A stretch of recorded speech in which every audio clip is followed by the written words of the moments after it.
Hello दोस्तों, स्वागत है आप सभी का आपके अपने YouTube channel study non stop पर।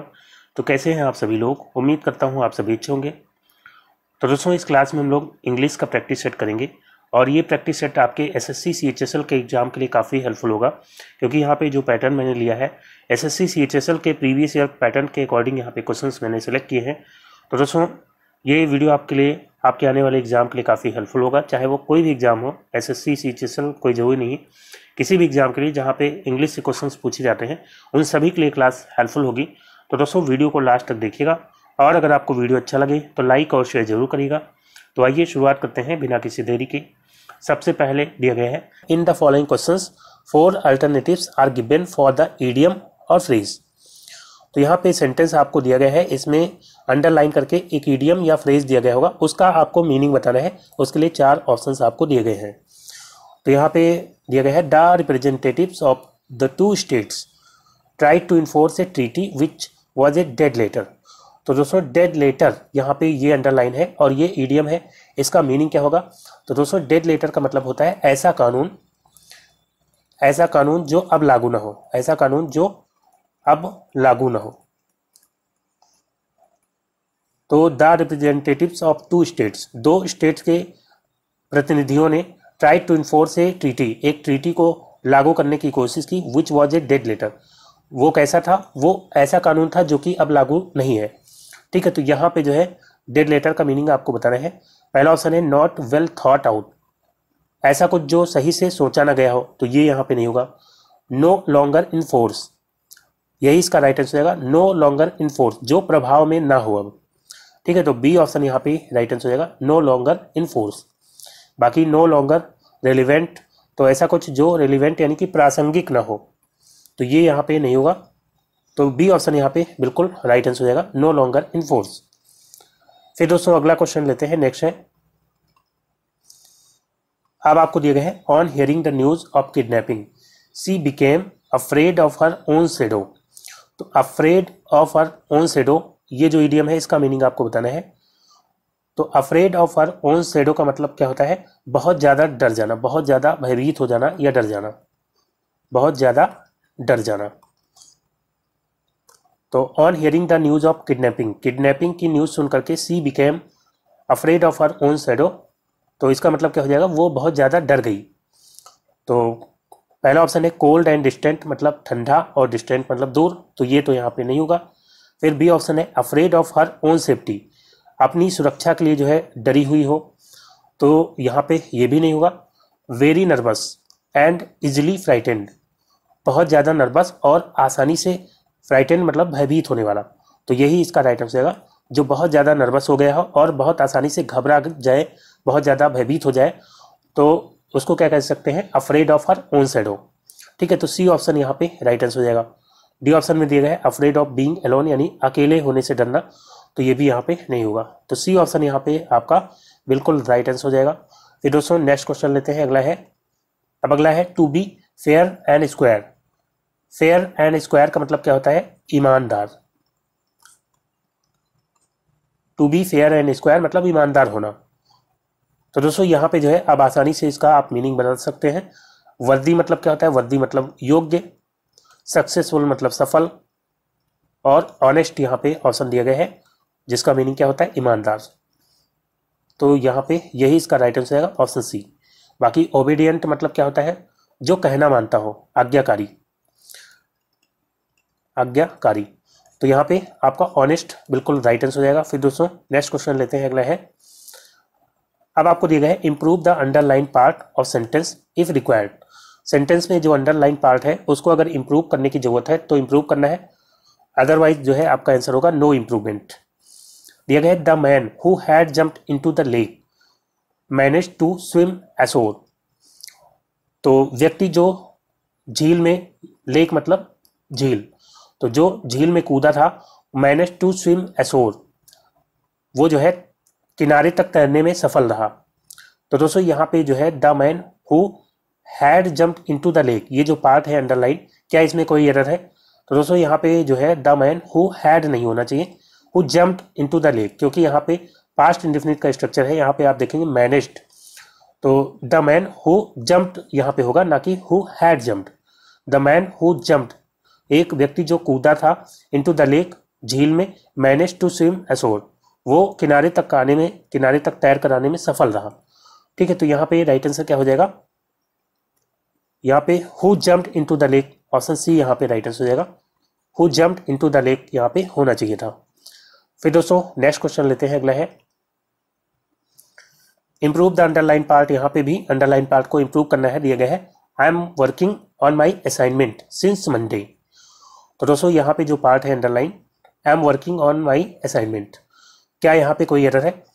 तो दोस्तों आप यहाँ पे देखेंगे I am working on my assignment since Monday, यहाँ पे टाइम दिया गया है और इसको जो है अगर आप हिंदी में करेंगे तो मैं मंडे से इस असाइनमेंट पर काम कर रहा हूँ, तो ये जो टेंस बनेगा ये प्रेजेंट परफेक्ट कॉन्टिन्यूअस का स्ट्रक्चर बनेगा।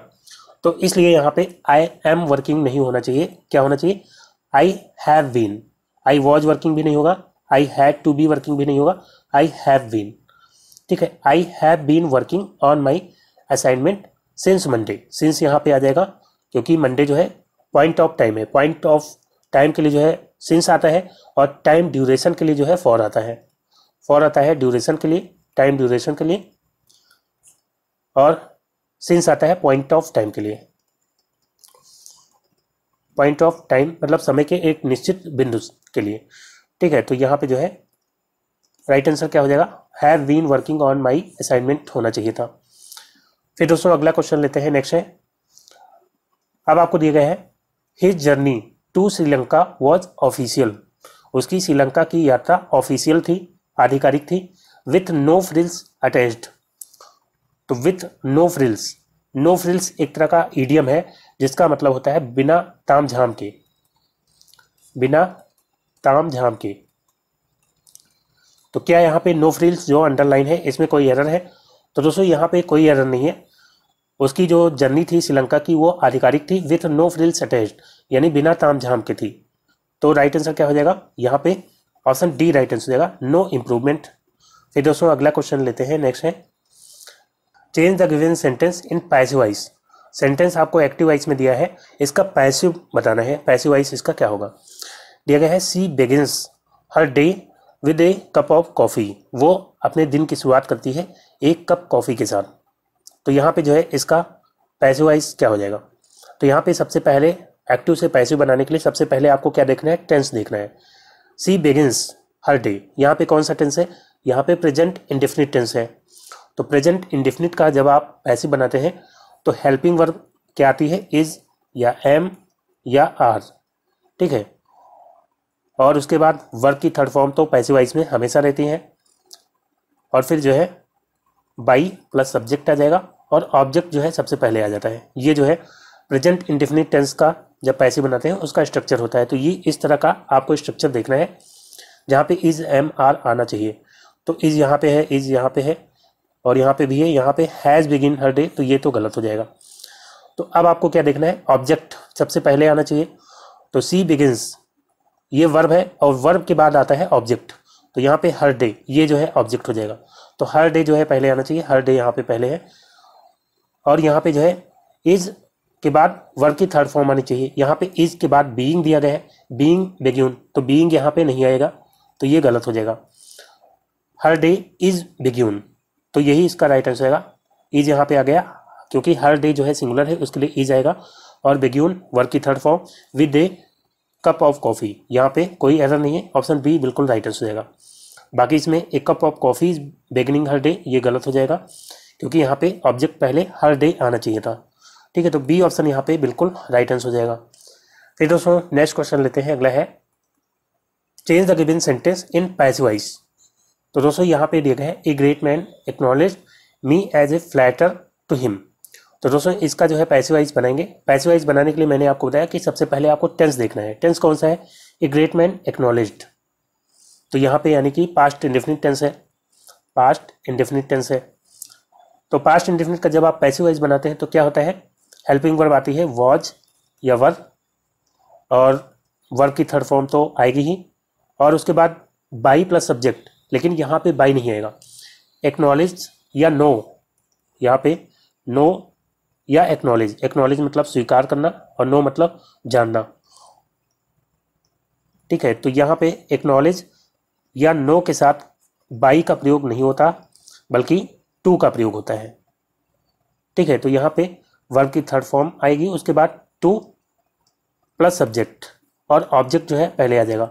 ए ग्रेट मैन एक्नॉलेज मी, मी जो है यहाँ पे ऑब्जेक्ट है और ये जो है पहले आ जाएगा और सब्जेक्टिव केस में आएगा, तो मी का हो जाएगा सब्जेक्टिव केस आई। तो I was acknowledged by a great man, यहाँ बाई आ गया इसलिए गलत हो जाएगा, यहाँ भी बाई है इसलिए गलत हो जाएगा। आई एम, तो एम तो होगा ही नहीं, आई वॉज या वाज होगा या तो वर होगा। तो आई वॉज यहाँ पे दिया है, I was acknowledged as a flatter to a great man. ठीक है, ए ग्रेट मैन यहाँ पे सब्जेक्ट है, तो टू प्लस ए ग्रेट मैन यहाँ पे आ जाएगा। तो डी ऑप्शन यानी कि यहाँ पे बिल्कुल राइट आंसर हो जाएगा, I was acknowledged as a flatter to a great man. फिर दोस्तों नेक्स्ट क्वेश्चन लेते हैं, अगला है,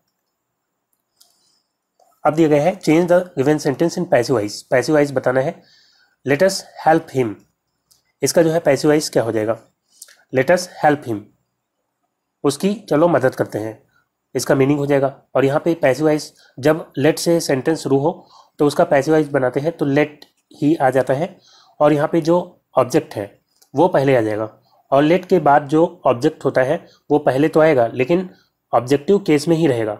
लेट के बाद जो भी प्रोनाउन आता है वो हमेशा ऑब्जेक्टिव केस में होता है, तो यहाँ पे लेट हिम आ जाएगा और उसके बाद जो है बी लगा करके बनाते हैं, लेट हिम बी और वर्ब की थर्ड फॉर्म आ जाएगी हेल्प्ड। ठीक है, लेट हिम बी हेल्प जो है इसका राइट आंसर होना चाहिए, तो कौन सा राइट आंसर हो जाएगा, option D, let him be helped. और बाई के साथ जो है सब्जेक्ट आप लगाना चाहें तो लगा सकते हैं, क्योंकि अस जो होता है ये अनइम्पॉर्टेंट सब्जेक्ट होता है, तो अगर नहीं लगाएंगे तब भी सही होगा, और यहाँ पे लगा हुआ है ऑप्शन में तो यहाँ पे इसको भी सही माना जाएगा, बाई अस। ठीक है, अगर दूसरा ऑप्शन होता जहाँ पे बाई अस नहीं लगा होता, लेट हिम बी हेल्प्ड होता केवल, तो वो जो है ज़्यादा सही माना जाता। तो यहाँ पे डी ऑप्शन फिलहाल यहाँ पे हमें करना पड़ेगा ऑप्शन के अनुसार, तो डी ऑप्शन यहाँ पे राइट आंसर हो जाएगा। फिर दोस्तों अगला क्वेश्चन लेते हैं, नेक्स्ट है change the given sentence in active voice. अब आपको पैसिव में दिया गया है सेंटेंस, पैसिव वॉइस में, और इसका जो है आपको बताना है एक्टिव वॉइस क्या होगा। दिया गया है can those happy moments be ever forgotten by me. तो दोस्तों यहाँ पे जो है इसका एक्टिव बताना है क्या होगा, तो यहाँ पे कैन और बी दिए गए हैं, तो modal plus be passive voice में कब होता है, जब एक्टिव वॉइस में मॉडल होता है, मॉडल का एक पैसिव बनाते हैं तो मॉडल प्लस बी हो जाता है।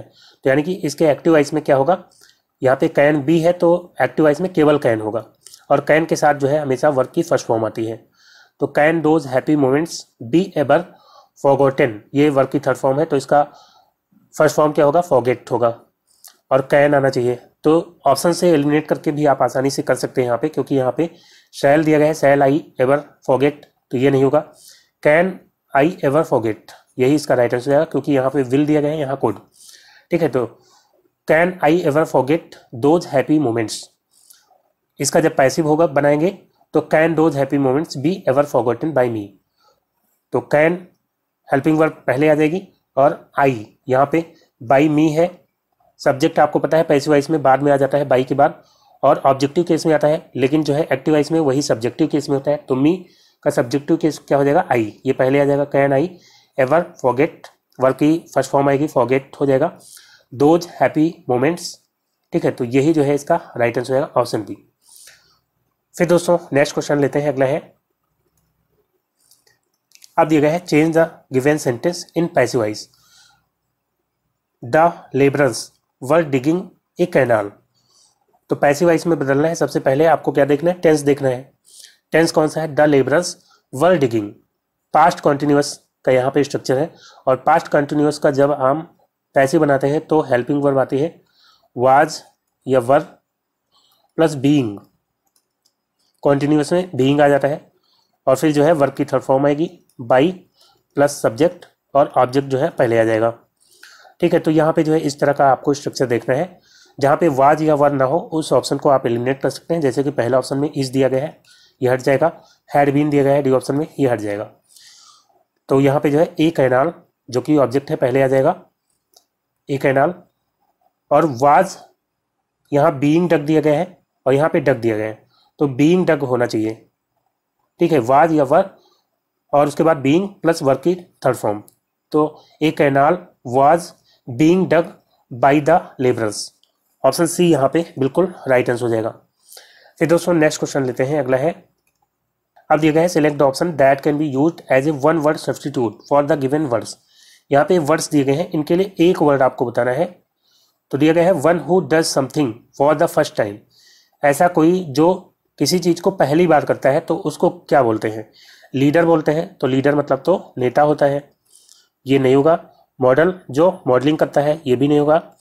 फोर रनर, फोर रनर का मतलब क्या होता है? पूर्वज, तो ये भी यहाँ पे नहीं होगा। राइट आंसर यानी कि ऑप्शन डी हो जाएगा, पायनियर। कोई व्यक्ति जो पहली बार किसी काम को करता है तो उसको कहते हैं पायनियर। ऑप्शन डी यहाँ पे बिल्कुल राइट आंसर हो जाएगा। फिर दोस्तों नेक्स्ट क्वेश्चन लेते हैं, अगला है, अब फिर से आपको वन वर्ड सब्स्टिट्यूशन का क्वेश्चन दिया गया है। दिया गया है that which can be drunk, जिसको पिया जा सकता है उसको क्या कहेंगे? एडिबल, तो एडिबल मतलब होता है खाने योग्य, खाने योग्य जिसको खाया जा सकता है। पैलेटेबल मतलब क्या होता है? इसका मतलब होता है स्वादिष्ट। और फिर दिया गया है पोर्टेबल, तो पोर्टेबल मतलब क्या होता है? इसका मतलब होता है पीने योग्य, पीने योग्य। तो सी ऑप्शन यहाँ पे राइट आंसर का पोर्टेबल। बाकी जो है कल्पेबल मतलब क्या होता है? दंडनीय। तो सी ऑप्शन यहाँ पे आपका राइट आंसर हो जाएगा। फिर दोस्तों बढ़ते हैं अगले क्वेश्चन की ओर। अब दिया गया है आपको, अब दिया गया है one who is neither intelligent not dull. ऐसा व्यक्ति जो ना बहुत ज़्यादा इंटेलिजेंट होता है ना ही डल होता है। डल मतलब बुद्धू टाइप का। तो ऐसा व्यक्ति जो ना बहुत ज़्यादा समझदार होता है और ना ही डल होता है उसको क्या कहेंगे? ऑर्डिनरी मतलब साधारण। तो ये यहाँ पे नहीं हुआ। एवरेज मतलब क्या होता है? औसत। फेयर मतलब क्या होता है? फेयर मतलब जो है अच्छा या बेस्ट। तो ये भी यहाँ पे नहीं होगा। मीडियोकर, मीडियोकर मतलब क्या होता है? औसत दर्जे का, औसत दर्जे का। तो यहाँ पे आपको कंफ्यूजन होगा एवरेज में और मीडियोकर में। तो दोस्तों यहाँ पे राइट आंसर क्या होगा? मीडियोकर। क्योंकि एवरेज जो है, एवरेज का मतलब क्या होता है? एवरेज मतलब औसत। तो इसमें जो है मान लीजिए बहुत से लोग हैं, उसमें सभी लोग जो है बुद्धिमान हैं, तो जो एवरेज होगा वो भी बुद्धिमान ही होगा। लेकिन यहाँ पे मीडियोकर का मतलब क्या हो जाता है? ऐसा व्यक्ति जो ना बहुत ज़्यादा इंटेलिजेंट हो ना ही जो है डल हो। तो ऐसा व्यक्ति जो है औसत दर्जे का व्यक्ति होता है, ठीक है, तो उसको कहते हैं मीडियोकर। तो ऑप्शन डी यहाँ पे राइट आंसर हो जाएगा। फिर दोस्तों नेक्स्ट क्वेश्चन लेते हैं, अगला है, दिया गया है person leading a life of strict self discipline. ऐसा व्यक्ति जो एक लाइफ जी रहा है कठोर आत्म अनुशासन वाली, यानी कि अपने ऊपर बहुत ज़्यादा अनुशासन रखता हो, बहुत ज़्यादा पाबंदियाँ रखता हो, बहुत संयम से रहता हो, तो ऐसे व्यक्ति को क्या कहेंगे? हीडोनिस्ट। हीडोनिस्ट मतलब क्या होता है? सुखवादी। तो सुखवादी व्यक्ति तो ऐसा होता नहीं कि बहुत ज़्यादा अनुशासन में खुद को रखता हो, बहुत ज़्यादा संयम से रहता हो, वो तो जो मन में आता है वो करता है। डिसिप्लिनेरियन मतलब क्या होता है? अनुशासक। तो क्या ये यहाँ पे राइट आंसर होगा? तो दोस्तों अनुशासक व्यक्ति जो होता है वो अनुशासन दूसरों पर भी रखना पसंद करता है, मतलब ये अनुशासन प्रिय होता है। तो ये अपने ऊपर तो रखता ही है अनुशासन, और जरूरी नहीं कि अपने ऊपर रखता ही हो, लेकिन ये दूसरों को अनुशासन में जरूर रखता है, ठीक है। तो यहाँ पे डिसिप्लिनेरियन जो है ये अनुशासक होता है। और यहाँ पे एथिस्ट दिया गया है, तो एथिस्ट मतलब होता है नास्तिक जो ईश्वर को नहीं मानता। तो ये भी यहाँ पे नहीं होगा। यहाँ पे दिए गए एसेटिक, एसेटिक यहाँ पे राइट आंसर हो जाएगा। एसेटिक मतलब क्या होता है? तपस्वी। तो तपस्वी व्यक्ति जो होता है वो उसको दूसरों से मतलब नहीं होता है, वो अपने ऊपर अनुशासन रखता है, अपने ऊपर संयम रखता है, ठीक है। तो यहाँ पे ये इसका राइट आंसर हो जाएगा एसेटिक। फिर दोस्तों नेक्स्ट क्वेश्चन लेते हैं, अगला है, अब दिया गया है a person who loves everybody. ऐसा व्यक्ति जो सबसे प्रेम रखता है, सबको प्यार करता है, तो ऐसे व्यक्ति को क्या कहेंगे? इगोइस्ट। इगोइस्ट मतलब होता है अहमवादी, जो अपने आप को बहुत ज़्यादा, बहुत सबसे सुपीरियर समझता है, अहमवादी। तो ये यहाँ पे नहीं होगा। फैटलिस्ट मतलब क्या होता है? फैटलिस्ट मतलब होता है भाग्यवादी, भाग्यवादी। तो ये भी नहीं होगा। ह्यूमनिस्ट मतलब क्या होता है? मानवतावादी, मानवतावादी। तो ये भी यहाँ पे नहीं होगा। एल्ट्रुइस्ट यहाँ पे राइट आंसर हो जाएगा। एल्ट्रुइस्ट मतलब क्या होता है? परोपकारी। तो ऐसा व्यक्ति जो सबसे प्रेम रखता है उसको कहते हैं एल्ट्रुइस्ट। ऑप्शन डी यहाँ पे राइट आंसर हो जाएगा। फिर दोस्तों नेक्स्ट क्वेश्चन लेते हैं, अगला है change the sentence into indirect speech. तो दोस्तों अब आपको जो है सेंटेंस को इनडायरेक्ट स्पीच में बदलना है। डायरेक्ट स्पीच दिया गया है call the witness sad the magistrate. Magistrate ने क्या कहा, कॉल द विटनेस, विटनेस को बुलाओ। तो दोस्तों यहाँ पे इसका जो है क्या हो जाएगा, तो कॉल द विटनेस, यहाँ पे जो रिपोर्टेड स्पीच है ये इंपरेटिव सेंटेंस है। तो इंपरेटिव सेंटेंस में क्या करते हैं, पहले तो उसका सेंस देखते हैं, किस तरह का सेंस आ रहा है, उसके अनुसार रिपोर्टिंग वर्ब में चेंज करते हैं। तो सैड द मजिस्ट्रेट का क्या हो जाएगा, कॉल द विटनेस। तो मजिस्ट्रेट जो है ऑर्डर दे रहे हैं, आदेश दे रहे हैं, तो इसलिए यहाँ पे ऑर्डर्ड होना चाहिए। द मजिस्ट्रेट रिक्वेस्टेड दिया गया है, रिक्वेस्ट तो कर नहीं रहे हैं। बेग्ड यानी मांग तो रहे नहीं है। द मजिस्ट्रेट ऑर्डर्ड, तो ऑर्डर्ड वाला होना चाहिए। और डी ऑप्शन में दिया गया है द मजिस्ट्रेट प्रेड, उन्होंने प्रार्थना किया, तो प्रार्थना तो कर नहीं रहे। तो सी ऑप्शन यहाँ पे यानी कि राइट आंसर होगा द मजिस्ट्रेट ऑर्डर। और इंपरेटिव सेंटेंस में जो है कनेक्टिव के रूप में टू आता है, तो टू आ जाएगा टू कॉल द विटनेस। ठीक है, तो सी ऑप्शन यहाँ पे बिल्कुल राइट आंसर हो जाएगा। फिर दोस्तों नेक्स्ट क्वेश्चन लेते हैं, अगला है, अब आपको फिर से इनडायरेक्ट में बदलना है। दिया गया है have you done this sort of work before sad his new employer. उसके नए एम्प्लॉयर यानी कि नियोक्ता ने कहा have you done this sort of work before, क्या इस तरह का काम पहले तुमने किया है। तो दोस्तों यहाँ पे जो है ये जो रिपोर्टेड स्पीच है ये इंट्रोगेटिव है, और इंट्रोगेटिव जब हेल्पिंग वर्ब से शुरू होता है तो वहाँ पे कनेक्टिव जो है क्या आता है, इफ या वेदर आता है, इफ या वेदर आता है। ठीक है, तो इफ या वेदर, इसमें वेदर सब में दिया गया है। और इसके अलावा जो है आप ये देखेंगे टेंस कौन सा है, have you done this sort of work before, तो यहाँ पे प्रेजेंट परफेक्ट टेंस का जो है यहाँ पे स्ट्रक्चर है। तो जब हम प्रेजेंट परफेक्ट का इनडायरेक्ट बनाते हैं तो हो जाता है पास्ट परफेक्ट। तो पास्ट परफेक्ट में जो है हेल्पिंग वर्ब क्या आएगी, हैड आएगी, और वर्ब की थर्ड फॉर्म आएगी। तो हैड के अलावा जो है आपको यहाँ पे हैज़ दिख रहा है, हट जाएगा, ये जो है एलिमिनेट हो जाएगा। यहाँ पे हैड है और यहाँ पे भी हैड है, तो इसको चेक करते हैं दोनों को। इज न्यू एम्प्लॉयर आस्क्ड, ठीक है, तो यहाँ पे आस्क्ड हो जाएगा क्योंकि इंट्रोगेटिव है। हिम वेदर, अब यहाँ पे ही आ गया, तो हैव यू जो है ये सेकंड पर्सन है। सेकंड पर्सन मैंने आपको बताया था कि ऑब्जेक्ट के अनुसार चेंज होता है। फर्स्ट पर्सन सब्जेक्ट के अनुसार, सेकंड पर्सन ऑब्जेक्ट के अनुसार, और थर्ड पर्सन में कोई चेंज नहीं होता। तो यू जो है ऑब्जेक्ट के अनुसार चेंज होगा। तो ऑब्जेक्ट कौन है, ऑब्जेक्ट है ही। ठीक है, हिज न्यू एम्प्लॉयर मतलब उसके नए एम्प्लॉयर ने उससे कहा, तो उसी से कहा, तो यानी कि ही जो है वो हो जाएगा ऑब्जेक्ट। तो यहाँ ऑब्जेक्ट के अनुसार चेंज होगा तो ही आ जाएगा, तो ही यहाँ पे सही है। He had done that sort of work before, तो इसमें कोई एरर नहीं है, और यही जो है इसका राइट आंसर हो जाएगा। अगर डी में देखेंगे तो his new employer asked him weather he had done, यहाँ तक सही है, लेकिन यहाँ पे दिस आ गया। जब इनडायरेक्ट बनाते हैं तो दिस का दैट हो जाता है, तो दिस नहीं होगा, यहाँ पे दैट होना चाहिए था। बाकी सब सही है, सॉर्ट ऑफ वर्क बिफोर यहाँ तक सही है।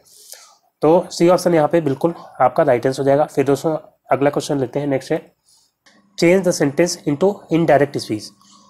दिया गया है Rahul says that Azhar loves cricket, तो ये ऑलरेडी इनडायरेक्ट में दिया गया है, तो यानी कि इसका डायरेक्ट आपको बनाना था, यहाँ गलत टाइप हुआ है, इसका डायरेक्ट स्पीच आपको बनाना है। Rahul says that Azhar loves cricket, तो यहाँ राहुल सेज है, और यहाँ पे अगर रिपोर्टिंग वर्ब प्रेजेंट टेंस में है तो यानी कि जो है इसके टेंस में कोई चेंज नहीं होगा।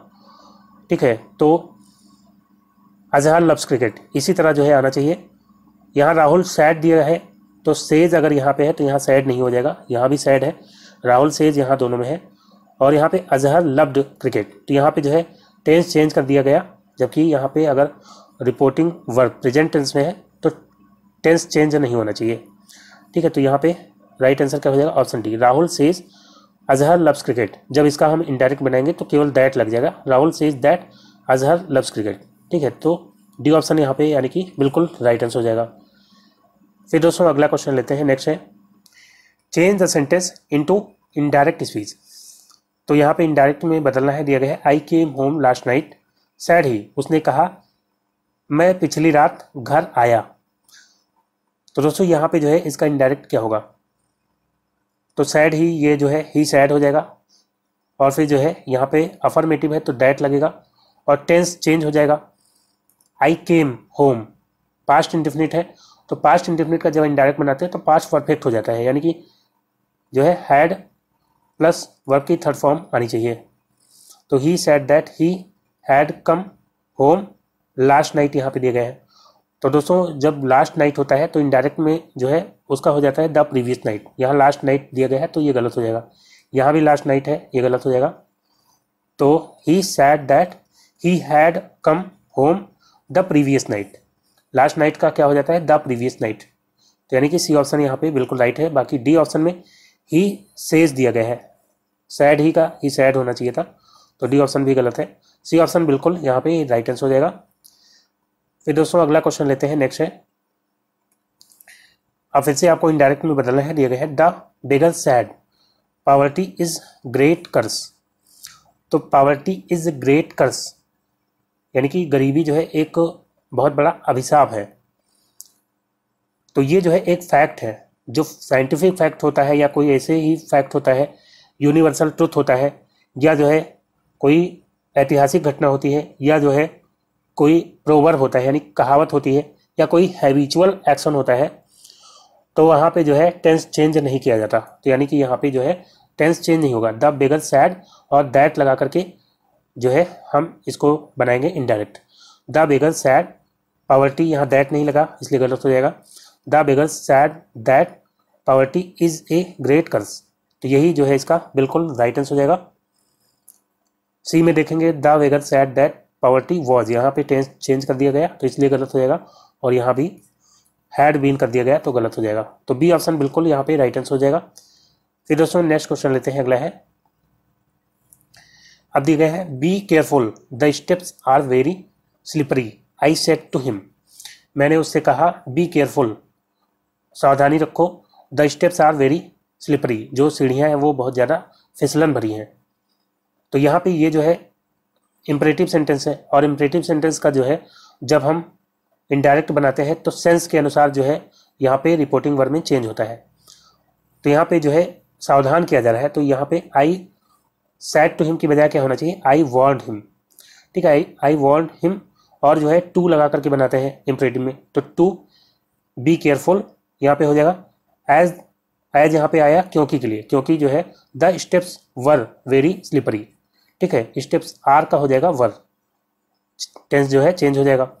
तो यही जो है इसका राइट आंसर आएगा, I warned him to be careful as the steps were very slippery. और इसके अलावा बी में देखेंगे I warned him to be careful as the steps are, यहाँ पे टेंस चेंज नहीं किया गया। I want him to be careful, and यहाँ पे एंड आ गया, बल्कि यहाँ पे एज होना चाहिए था। I told him to be careful, तो यहाँ पे टोल्ड कर दिया गया, और यहाँ पे एंड भी आगे है। तो ए ऑप्शन बिल्कुल यहाँ पे राइट आंसर हो जाएगा। फिर दोस्तों अगला क्वेश्चन लेते हैं, नेक्स्ट है। अब दिए गए हैं in the following questions choose the word opposite in meaning to the given word. आपको वर्ड दिया गया है कैंडिड, इसका अपोजिट यानी कि एंटोनिम, एंटोनिम जिसको विलोम कहते हैं, तो यहाँ पे एंटोनिम आपको बताना है, इसका क्या हो जाएगा कैंडिड। कैंडिड मतलब क्या होता है, स्पष्टवादी, जो स्पष्ट बोलता हो। तो यहाँ पे एम्बिगुअस दिया है, तो एम्बिगुअस मतलब होता है अस्पष्ट। तो क्या ये जो है इसका अपोजिट हो जाएगा, तो अस्पष्ट तो कोई भी चीज हो सकती है, मान लीजिए कुछ लिखा है वो सही से स्पष्ट नहीं है तो उसको कह देंगे एम्बिगुअस। जबकि यहाँ पे कैंडिड मतलब स्पष्टवादी होता है, और इसका अपोजिट होना चाहिए जो स्पष्ट ना बोलता हो। तो यहाँ पे बी ऑप्शन है सीक्रेटिव। सीक्रेटिव मतलब क्या होता है, तो इसका मतलब होता है गुप्त, गुप्त या संकोची, जो बातों को गुप्त रखता है या संकोच करता है, यानी कि स्पष्ट रूप से बातों को नहीं रखता है। तो यानी कि यही जो है इसका राइट आंसर होगा सीक्रेटिव। और बाकी जो है अनसर्टेन मतलब क्या होता है, अनिश्चित, अनिश्चित, तो ये तो यहाँ पे नहीं होगा। मिसलीडिंग मतलब क्या होता है, मिसलीडिंग मतलब होता है गुमराह करने वाला या भ्रामक। तो राइट आंसर क्या हो जाएगा आपका, ऑप्शन बी सीक्रेटिव यहाँ पे बिल्कुल राइट आंसर हो जाएगा।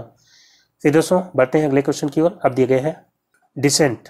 तो डिसेंट मीनिंग क्या होता है, तो दोस्तों डिसेंट मतलब होता है मतभेद, मतभेद या विरोध। इसका अपोजिट क्या हो जाएगा, डिसएग्रीमेंट मतलब क्या होता है, डिसएग्रीमेंट, तो एग्रीमेंट मतलब होता है सहमति, और डिसएग्रीमेंट मतलब हो जाएगा असहमति। तो ये तो इसका सिनोनिम टाइप हो जाएगा। और एक्सेप्टेबल, इसका मतलब क्या होता है? अस्वीकार्य, जो स्वीकार न हो, अस्वीकार्य। एग्रीमेंट मतलब क्या होता है? सहमति या समझौता, सहमति या समझौता। और डिस्कॉर्ड मतलब क्या होता है? विरोध या कलह। तो ये भी जो है इसका सिनोनिम हो जाएगा। तो राइट आंसर क्या हो जाएगा? Option C. डिसेंट मतलब मतभेद या विरोध, और इसका अपोजिट क्या हो जाएगा? एग्रीमेंट, जिसका मतलब होता है सहमति या समझौता। तो सी ऑप्शन बिल्कुल यहाँ पे राइट आंसर हो जाएगा। फिर दोस्तों बढ़ते हैं अगले क्वेश्चन की ओर। अब दिए गए हैं एक्विट। एक्विट मतलब क्या होता है? छोड़ देना, किसी को छोड़ देना, या जो है दोष से मुक्त कर देना, दोष से मुक्त कर देना।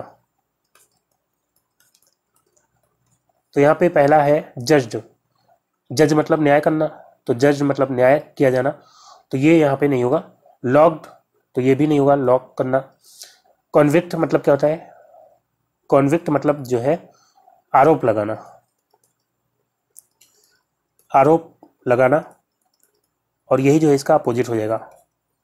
ठीक है, कॉन्विक्ट।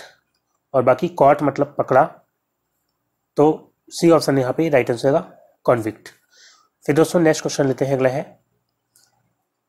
अब आपको दिया गया है choose the word which is most nearly similar. अब आपको नियरली सिमिलर इन मीनिंग यानी कि सिनोनिम आपको बताना है, सिनोनिम आपको बताना है। दिया गया है ऑब्स्ट्रेपरस। ऑब्स्ट्रेपरस मीनिंग क्या होता है? तो दोस्तों ऑब्स्ट्रेपरस मतलब होता है प्रचंड या उपद्रवी। तो इसका जो है सिमिलर मीनिंग वाला वर्ड आपको बताना है। लेजी मतलब आलसी होता है। ऑकवर्ड मतलब क्या होता है? ऑकवर्ड मतलब अटपटा, तो ये दोनों नहीं होंगे। अब यहाँ पे सलन दिया है। सलन मतलब क्या होता है? तो दोस्तों सलन मतलब होता है उदास, तो ये भी नहीं होगा। अनरूली, अनरूली मतलब क्या होता है? उपद्रवी या अनियंत्रित, अनियंत्रित। तो यही जो है इसका राइट आंसर है ऑप्शन डी, अनरूली। फिर दोस्तों अगला क्वेश्चन लेते हैं, नेक्स्ट है। अब आपको सिमिलर बताना है सिनोनिम किसका? एक्सट्रिकेट। एक्सट्रिकेट मतलब क्या होता है? किसी को मुश्किल परिस्थितियों से मुक्त कर देना, मुक्त करना, मुक्त करना मुश्किल परिस्थितियों से। तो एक्सट्रिकेट मतलब मुक्त करना। अब इसका सिनोनिम क्या हो जाएगा? टाई मतलब तो होता है बांधना, तो ये तो एंटोनिम टाइप का हो जाएगा इसका। और कॉम्प्लिकेट मतलब क्या होता है? कॉम्प्लिकेट मतलब उलझा हुआ, उलझा हुआ, तो ये भी यहाँ पे नहीं होगा। पुल मतलब खींचना, नहीं होगा। फ्री, फ्री मतलब मुक्त करना। ऑप्शन डी यहाँ पे राइट आंसर हो जाएगा, फ्री। फिर दोस्तों बढ़ते हैं अगले क्वेश्चन की ओर। अब दिए गए हैं क्रेडिबल, और इसका क्या बताना है? Nearly similar in meaning. Synonym आपको इसका भी बताना है। क्रेडिबल मतलब क्या होता है? विश्वसनीय, जिस पर भरोसा किया जा सकता हो, विश्वसनीय। तो सीरियस मतलब तो गंभीर होता है, तो ये तो यहाँ पे नहीं होगा। बिलीवेबल, बिलीवेबल मतलब क्या होता है? विश्वसनीय, और यही जो है हो जाएगा इसका राइट आंसर, ऑप्शन बी। बाकी वर्दी मतलब योग्य होता है, और चार्मिंग मतलब क्या होता है? आकर्षक या मोहक। तो यहाँ पे बी ऑप्शन राइट आंसर होगा, बिलीवेबल। फिर दोस्तों अगला क्वेश्चन लेते हैं, नेक्स्ट है। अब दिया है fill in the blanks with the most appropriate word. खाली स्थान में आपको सबसे सही वर्ड फिल करना है, क्या होगा? If you say to someone you are so full of yourself they will probably feel. तो दोस्तों so full of yourself ये जो है एक तरह का ईडियम है, और इसका मतलब क्या होता है? तो दोस्तों इसका मतलब होता है अपने ही बारे में सोचने वाली स्थिति। तो if you are say to someone, अगर आप किसी से कहेंगे you are so full of yourself, यानी कि आप सिर्फ अपने बारे में सोचते हैं। दे विल प्रोबेबली फील, वो प्रायः फील करेंगे, महसूस करेंगे। क्या फील करेंगे? तो इस बात से क्या वो खुश हो जाएंगे? तो अगर आप किसी से ऐसा बोलेंगे कि आप केवल अपने बारे में सोचते हैं, तो क्या वो व्यक्ति खुश होगा? तो खुश नहीं होगा, उसे अच्छा नहीं लगेगा अगर आप ऐसा बोलेंगे। क्या वो काम फील करेगा, यानी कि वो बहुत ज़्यादा शांति महसूस करेगा? तो ऐसा भी नहीं होगा। इस बात पर क्या वो प्राउड फील करेगा? तो प्राउड भी नहीं फील करेगा, बल्कि इस बात पर वो अपसेट हो जाएगा, वो अपसेट फील करेगा। ऑप्शन डी यहाँ पे राइट आंसर हो जाएगा। फिर दोस्तों नेक्स्ट क्वेश्चन लेते हैं, अगला है, अब यह है Leela said the new restaurant was